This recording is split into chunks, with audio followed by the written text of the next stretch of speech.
Welcome back guys sa ating channel. Medyo hulusan muna ang ating simula at nagulpi ng huling video ng ating asawa.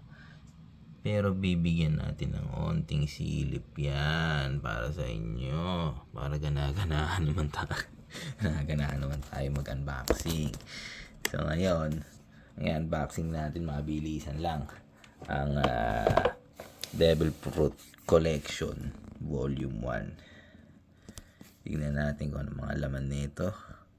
Kung worth it ba bilhin. Hindi. So, ito na nga guys. Malaki yung box ha. Malaki. Alas kasing laki ng Frankie na laruan ko. Tignan natin.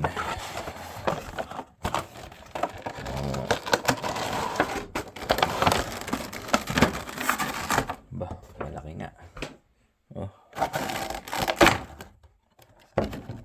Ito ang gum fruit. Ayan guys.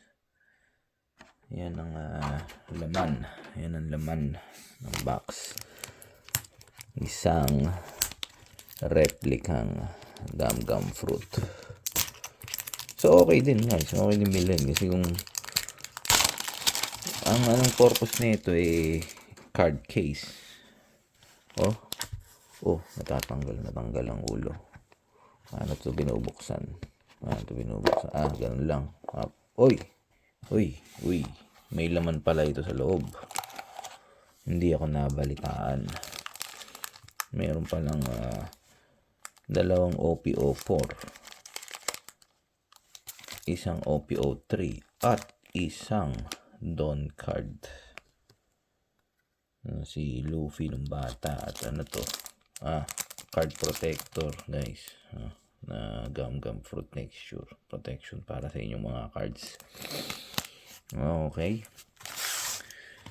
So, ayan, ganyan siya sa loob. Ano nga siya? Card case. So, kung kayo ay naglalaro, dito nyo ilalagay yung card nyo. Dito sa papatong nyo sa ibabaw. Pero medyo awkward kung pupunta kayo ng mga tournament. May dala kayong malaking gum fruit. Mukha kayong tanga niyan. Di ba?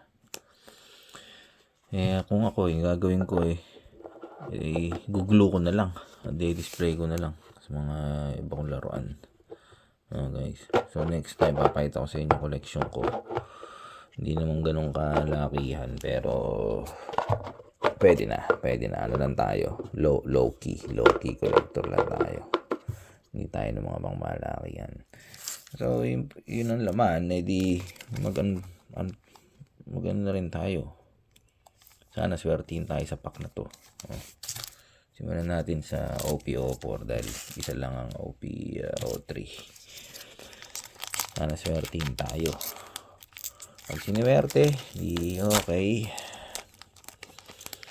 Hindi, may kasama pa lang mga cards. Di ko alam. Akala ko protector lang. Yan, meron naman sa likod pala. Hindi lang ako nagbasa. Napakatamad. Yola, Karo, Chinjaw, Tom, Pero, Friday, Jan Motoki. Uy, si Baby 5. Waifu din yan Leo. Color strap. Sabo na naman. Guys, ba't hindi tayo makachamba? Ba't puro ganito lang? Ba't hindi tayo makachamba ng sabo manga? Manga sabo. Yun ang ating dasalan. Ano guys? Kaya tayo hindi nakakuha ng magandang hit Pakamanyakis nyo kasi. Ito rin tayo binibiyayaan ni Lord. Yung asawa ko nga, ayaw na ako pabili ng mga babaeng One Piece na laruan magugulpi na talaga ako sa susunod. Talagang baka sa susunod isang kamay na lang ang pang-unboxing natin. Isang kamay na lang sa mga kalokohan nyo.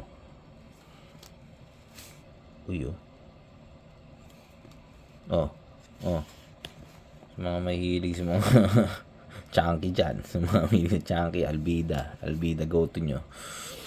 Albidang go-to. Napoleon. Uy, oh. Noiko. Not bad din si Noiko, eh, no? Nalimutan ko na yung character na yun, eh. Pero not bad din, eh. Yung live action medyo negro, eh. Kaya nakakabwisit, eh. Nakakabwisit, eh. Uy. Ito ang sinasabi ko sa inyo. Yan ang talagang pang waifu. Oh. Uy, tama na yan. Ating swertin. Sino to? Si Don Krieg.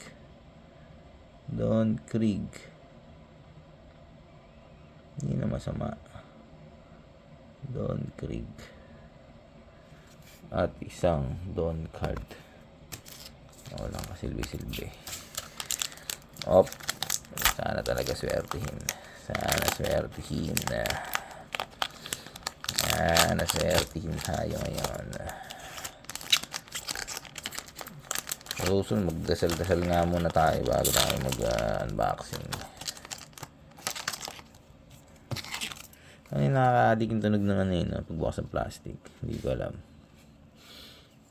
Kuro. Ang dami ko ng mga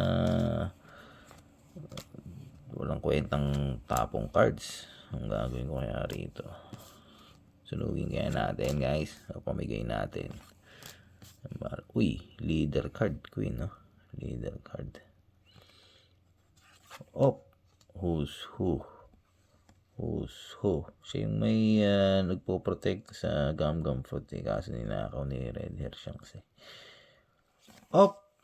Heavenly Fire. Ano to na? Yun, guys, medyo malas ang pool.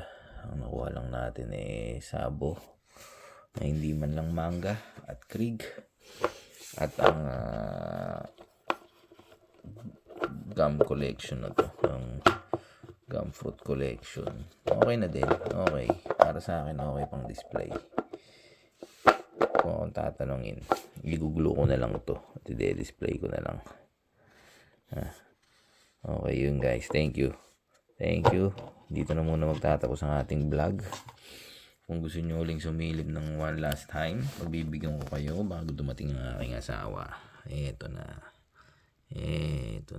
Uy.